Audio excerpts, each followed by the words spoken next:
What is up, friends, YouTube and motorcycle enthusiasts? Accelerate here with a video that I have to admit I've been a little apprehensive to make, but nonetheless, I'm going to go ahead and make it. The controversial arm pump video, and frankly, how I cured my arm pump. So arm pump's one of those things, if you don't know, it plagues many riders. Some riders honestly also never have any problems with it. It's such a weird thing. But what ultimately it is fatigue of the hands and arms. The forearms pump up. They feel like a balloon. For any of you weightlifters out there that ever get the Arnold pump, so to speak, where you feel your arm or your body part feels like a balloon from work, that's basically what's happening. Not awesome when you're riding, trying to operate the controls, and trying not to die. So, how I cured my arm pump, basically, there's 5 things, guys. So let's get right into it with number 1. First thing I did, I bought a trials bike. That's right, my friends, buying a beta trials bike, and only betas will cure your arm pump 100%. Obviously, I'm kidding. But what I'm really talking about with the trials bike is technique. The technique over time, and my technique has gotten better. And what I really mean by that is that I learned to use my legs and pivot my hips much more. So with that, we all know we talk about the rider triangle, right? If you take any kind of instructional video, the rider triangle is a very important thing, and what I'm talking about that is the 3 places in which we pivot and hinge from: your feet, your hands, and your hips. So that creates a triangle of in which weight is distributed across the bike and how we can pendulum that bike. So if you're leaning forward or always relying on one of those body parts over the other one, then that body part will get fatigued. Now there's some other things obviously with the attack position and things like that, overall body position on the bike. This is where, as you guys know, I mostly ride hard enduro. This is where it came into riding the trials bike, kind of identified that technique, and that's one of the things that trials bikes are really good about doing. Why is my front tire constantly sliding? Well, it's because I'm leaning forward too much. I'm putting too much weight on the front tire with either my hips or my hands. So once I back off, hey, what do you know? My hands have less weight on them, and I actually felt pretty good. So obviously it's not just the trials bike, but it's obviously learning the techniques of riding a dirt bike, body position awareness, and doing everything I can to have proper form and techniques in each one of these different kind of obstacles and different kind of terrain that I would ride. So I highly recommend you guys practice proper technique. If you can get a trials bike, obviously get it, but at the end of the day, you can do trials techniques on big bikes. Rich Larson talks about it all the time, and he has lots of videos on doing the exact same thing with body position. So the next thing that cured my arm pump, so to speak, is really my fitness and mobility, and that kind of plays on technique a little bit. But what it also means is whenever your fitness is at a higher level, and what I'm talking about is your ability to perform work better over time. You have increased endurance as well as increased mobility. Your muscles are more pliable, they operate better, you move better, and in turn blood flows through your muscles better. So one of the things that happens whenever we get more fit is the capillaries within that particular muscle that you've been working increases. There's adaptations that occur within that body part that you either work out, lift weights, jog, whatever the case may be, whatever body part that's getting worked, those muscles adapt. So with that obviously is going to help with arm pump.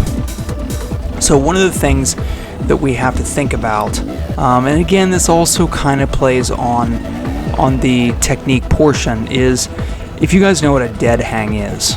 So do a dead hang and see how long you can do a dead hang. Basically hanging with your grip strength from a pull-up bar, right? So you're not going to be able to do that for more than a couple minutes, right? It doesn't matter how good your strength is and all that. At the end of the day, the technique with combined fitness and mobility is going to really help those muscles from fatiguing.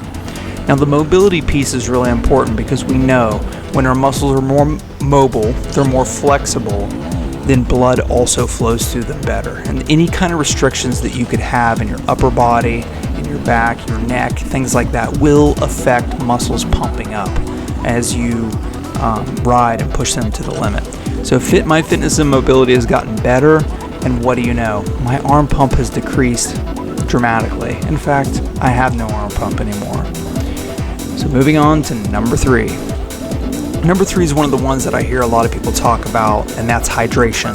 You know, you really got to make sure you're drinking water. And I know I'm 100% aware. I've been promising a hydration video, and I've been talking about it for a while. It's coming, I promise.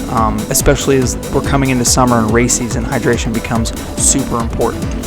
So why is hydration really important for arm pump? Well, whenever you hydrate, your blood, actually within the cells of your blood, is water. So in turn, your blood thins. If your blood is thinner because you're hydrated, guess what it can do? It flows through your arteries and veins much easier. Your blood is less viscous, if you will. Now, there's some other science going on here, but one of the things that is also really important about being hydrated and your blood being able to flow more easily is for you to have proper amount of electrolytes. So everybody talks about drinking water, being hydrated. Well, electrolytes are essentially sodium, potassium, and magnesium. So with that, your body is always trying to maintain a homeostasis. And what I mean by that is if you just drink a bunch of water without having sodium, potassium, and magnesium proper levels within your body will say, oh, too much water, and you'll just pee it out. That's exactly what happens. Or the converse will be true. You will retain the water without the electrolytes to a point, but then you'll still feel dehydrated. So we must maintain a balance, and with that, often it's a very cursory general range, but per hour sweating work, we're looking at about, on average, 1 to 2 grams of sodium on the average person. Everyone's different. But hydration is huge, and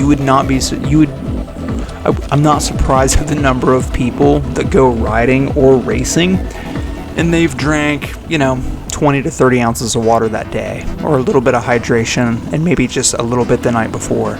So we really do need to step up our hydration. One of my goals is to get at least 1 ounce per pound of body weight every day. And then as I approach a race, I try to have more hydration with proper electrolyte balance. For me, hydration has been huge on my body fatigue as well as my arm pump. Number 4, endurance adaptation, also known as strength. And I just talked about that with the dead hang whenever I was kind of transitioning from the technique to the fitness portion between 1 and 2. Well, number 4, strength, or the endurance adaptation. What I mean by that is really most people struggle with arm pump, mostly whenever their arms are fatigued or they're not strong enough. It's a common occurrence, and honestly, it probably happens to everybody. We talk about getting in riding shape. And what that means is your arms and hands just feel dead because you maybe haven't ridden for the month, or you haven't ridden in a couple months. Oh man, it's like your body's just getting worked over and your arms fatigue out super fast. Now, some of that could be played on technique and overall fitness and mobility, but if your fitness is really good, your mobility is good, and your technique, you're just a little rusty, it could be an endurance adaptation. So what I mean by that is grip strength, really. The more you increase your hand, forearm, and grip strength, both concentric and eccentric, and what I mean by that whenever I say those is your ability to squeeze someone's hand, or your ability to concentrically extract your fingers. If you've ever seen those the iron grip things where you take a rubber band and expand it with your fingertips, that's the concentric movement. And we all know that pure strength, actual real strength from any body part, comes from a balance between the muscles that can push and pull, or concentric and eccentric movements.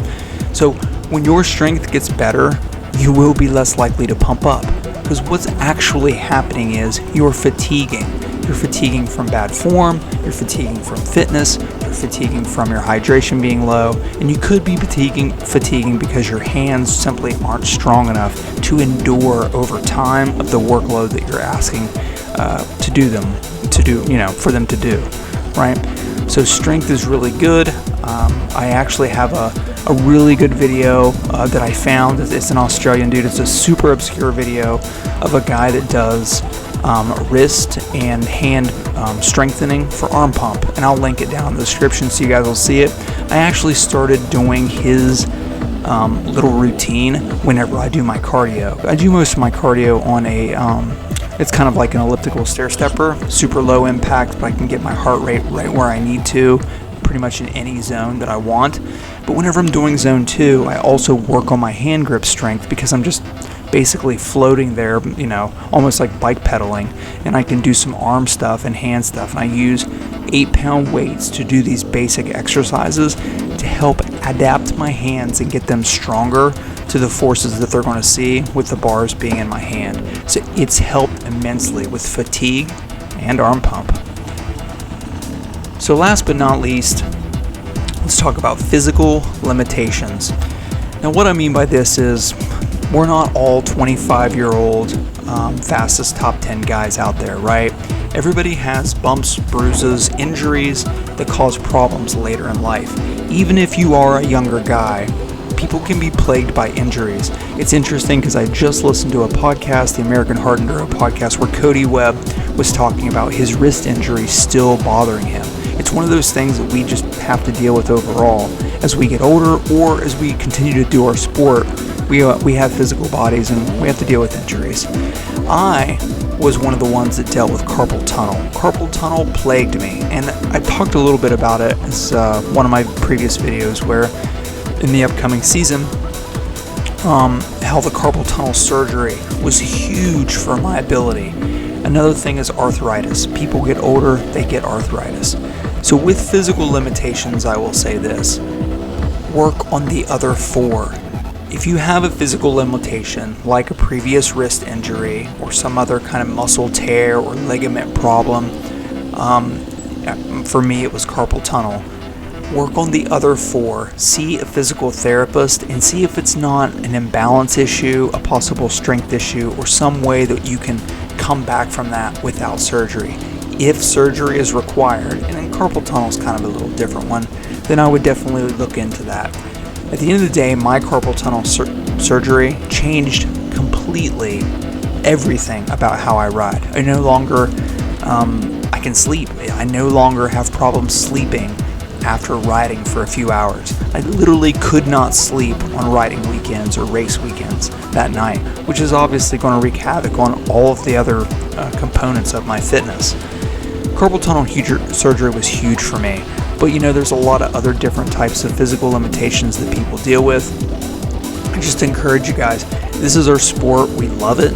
If you explore physical therapy, seeing a doctor, and working on the other 4, I think the physical limitations, looking at that closely, can possibly be at least limited for your arm pump.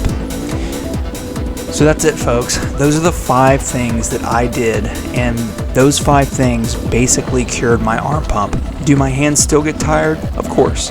Are my forearms sore after a long 5-6 hour ride of hard terrain? Absolutely. But what doesn't happen is I don't get to the point where my hands are so fatigued that I can't move, and to the point where I can no longer feel my fingers, which is what was happening before. So I hope this has been informative for somebody out there.